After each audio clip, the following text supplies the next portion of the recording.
Tignan yung kapatid ko guys, nagabahay-bahayan dito guys, oh, tignan nyo. Tignan nyo. Yan po kapatid ko, nagbahay-bahayan, tignan mo. Wala na yung sinampay, pati yung panty. Puro usok na. Oh, saging niya, oh. Ayan, oh. Ayan ate ko, nagasibak ng kahoy. Ito naman, yung asawa ko nagpakain ng ano niya.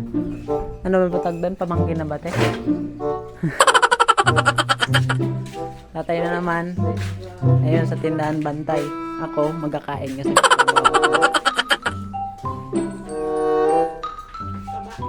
Ayan, o. Galing. Yung ginawa niyong bahay-bahayan. Sinampay, o. Galing talaga.